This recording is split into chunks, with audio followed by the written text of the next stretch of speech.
बिस्मिल्लाहिर्रहमानिर्रहीम। जी सिंध अॼु लाइव अचण जो हिकिड़ो ई मक़सदु हुयो। काफ़ी टाइम खां वठी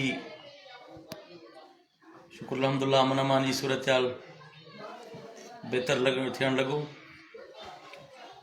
तमामु सफ़र कंदे पूरी सिंध में एहतजाज कंदे, सालनि जा साल कंदकोट में एहतजाज कंदे, आख़िर इस्लामाबाद में 10 ॾींहंनि जो धरणो। उन खां पोइ काफ़ी अमन अमान जी सूरत हाल बहितर हुई। कुझु वक़्त खां वठी हाणे वरी जेको आहे लोफर टाइप लुंडा लुफंगा ऐं हिकिड़ा 17-18 साल जा छोकिरा असांजे शहरनि खे वरी तंग करणु। ताज़ा जेके आहे सो कल्ह जा वाक़िया, अॼु जा वाक़िया। कल्ह मां सम्झां थो दीवान बिरादरी जे दुकान मां, गेह जे दुकान मां उनखां फुरक लुट कई आहे, को 3 लख रुपया उनमां फुरक कई आहे। ॿियो बि हिकिड़ो मुस्लमान कास्ट जो हुयो को गुञो, उन खां जेको आहे सो फुरक कई वई आहे। अॼु ताज़ो असांजे नौजवान खे शेवक कुमार उनखे गोलियूं हयूं वियूं, उनजी मोटरसाइकिल खसी वई आहे, मोबाइलूं खसी वियूं आहिनि, कैश रक़म खसी वई आहे। उनजी सख़्त लफ़्ज़नि में मज़म्मत कयूं था। असां SSP साहब खां घुर कयूं था त फिलफोर बेचैनी असांजी ख़तमु कयो। ऐं खलील लगारी साहब सुठो कमु कयो आहे, उनखे शाबाश बि ॾियूं था। पर खलील साहब हीअ बि चवंदासीं त हाणे इहे लोफर वरी छो हिकु चक्कर मैदान में लता ऐं वरी जेको फुरलुट शहर में शुरू छो कई अथनि। इन जो असांखे इंतज़ारु हूंदो त इहा बेचैनी असांजी ख़तमु कीअं थींदी। यकीनन हिन दीवाननि खे चाहे मुस्लमान हुजनि असां अकेलो कोन छॾींदासीं। जॾहिं हिननि ते महल ईंदी त पोइ असां दोस्तनि खे साइड ते रखंदासीं, वास्तव खे साइड ते रखंदासीं। असांजा दोस्त पहिरियों, पोइ ही दीवान ऐं कंदकोट रहवासी ज़िले कशमीर जा रहवासी आहिनि। पोइ असां पंहिंजे माण्हुनि सां ॿिएजी वेंदासीं। इन जे लाइ असांजूं हीअ बेचैनियूं, अॼु नौजवान जंहिंजी जंग जेका फ्रैक्चर थी पई आहे, उहो अॼु सखर में दाख़िल आहे, उनजी फैमिली परेशान हाल आहे। उहे सवाल ज़रूरु कनि था त हीअ वरी छा थियो आहे, वरी अहिड़ियूं शयूं छो पैदा थियनि पियूं। इन सवाल खे SSP साहब खे गुज़ारिश कयां थो पियो त इन सवाल खे ख़तमु करायो। असां पुकारियूं था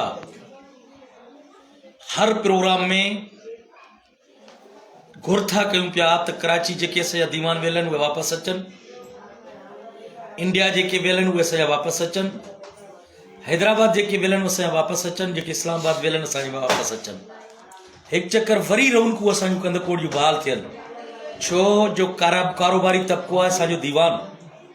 पखियुनि में जीअं मोर पखी हुजे, तव्हां जॾहिं थर जा पखी मरण था लॻनि, तव्हांखे केॾियूं परेशानियूं थियनि पियूं त हिकिड़ो असांजो नस्ल कुशी थिए पई। यकीनन असां हिन इंसाननि में दीवान बि असांजो हिकिड़ो मोर पखी आहे, त हिननि खां असां सवा अधूरा आहियूं। ऐं जॾहिं असां ते महल अचे थी त पोइ दीवाननि जा दरवाज़ा खटकायूं था पिया। अॼु जेके कारोबारी तबिको आहे उहो मायूस आहे। अॼु जेके उहे पंहिंजे कारोबारी पैसा खणी करे मिलूं बंदि थी वियूं। असां वटि 80% मिलूं हुयूं, अॼु 10% बि कोन बचियूं आहिनि। जेके जंहिं ठीका छॾे ॾिना आहिनि डप खां, ख़ौफ़ खां, ऐं हितो पैसो कढी को कराची हले वियो आहे, कोई इस्लामाबाद हले वियो आहे, को पंजाब जो रुख कयो आहे, कंहिं इंडिया जो रुख कयो आहे। त असां उहा बेचैनी ख़तमु करणु चाहियूं था पिया। त हीउ वेधन जेको असां सां थिए पियो, इनखे फिलफोर बंदि थियणु घुरिजे। ऐं असां इंतज़ारु कयूं था कुझु वक़्तु ताईं, कुझु वक़्तु त हीअ बेचैनी असांजी ख़तमु कयो, न त वरी तहरीक जेको आहे सो SUP पाण अवामी कुवत रखे पई।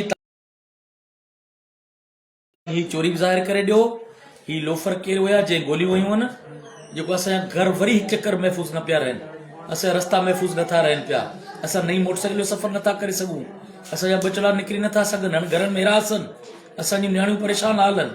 त उन्हनि जी सार संभाल केरु लहंदो? उन जी सार संभाल असां लहंदासीं। असां पंहिंजे माण्हुनि सां गॾु आहियूं, दीवाननि सां गॾु आहियूं। जीअं मूंखे ख़बर पई आहे बेचैनी थी आहे, कि सियासी ॻाल्हि कान्हे, तो असांजो हिन में कद काठ को ठहंदो, को ॿ तकरियूं करे ॿ ॻाल्हियूं करे ऐं लाइव अची चइनि माण्हुनि खे ॾिसायूं था पिया। न, असां हक़ीक़ी दर्द रखूं था। ही असां मों आहिनि, असां हिननि मों आहियूं।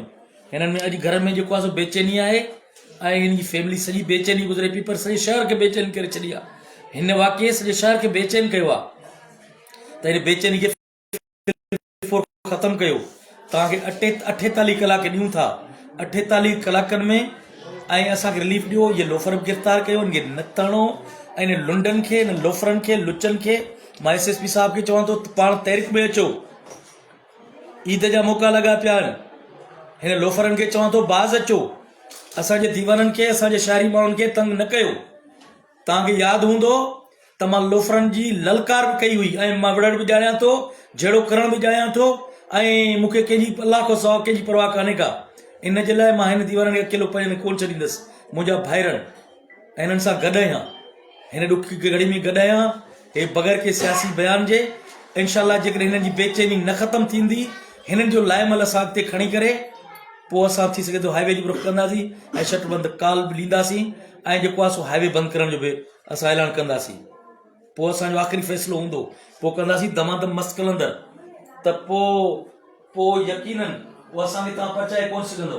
असां चवंदा त असांजी मायूसियूं ख़तमु कयो ऐं मां दीवाननि खे ख़ातिरी करायां थो ऐं इनशाला तव्हां सां गॾु आहियूं हर ॾुख जी घड़ी में। ऐं वधीक जेको आहे सो ही वारिस ॿ लफ़्ज़ पाण में दोस्त ॻाल्हाईंदा ऐं पूरो मौक़फ़ रखंदा ऐं दोस्तनि खे फिराए करे हुन सां ॻाल्हायो। तव्हां दोस्तनि जी महिरबानी। हाणे वरी कनकोट जा हालात ख़राब थियनि था साईं।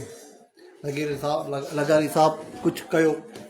हाणे असांजे नंढे खे गोली हणी विया आहिनि। हिननि खे पकड़ियो लोफरनि खे, मोबाइल फुरे विया आहिनि, पैसा फुरे विया आहिनि। नई मोटरसाइकिल आहे। महीनो अॻु में हिकिड़ी ॿी वई आहे असांजी मोटरसाइकिल। अमन वरी बाल करायो, वरी अमन ख़राबु थिए थो।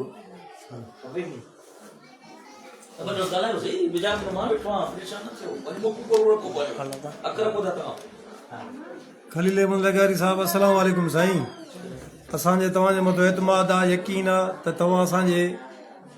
तव्हांखे ख़बर आहे त असांजे नंढड़े खे गोली लॻी आहे। मोटरसाइकिल फुरक करे विया आहिनि, मोबाइल, उन वटि पैसा बि हुया, रोक रक़म उहा बि फुरक करे विया आहिनि। महीनो अॻ में बि मोटरसाइकिल फुरक करे विया, उहा बि साॻी जाइ तो साॻी हंध तो फुरक करे विया।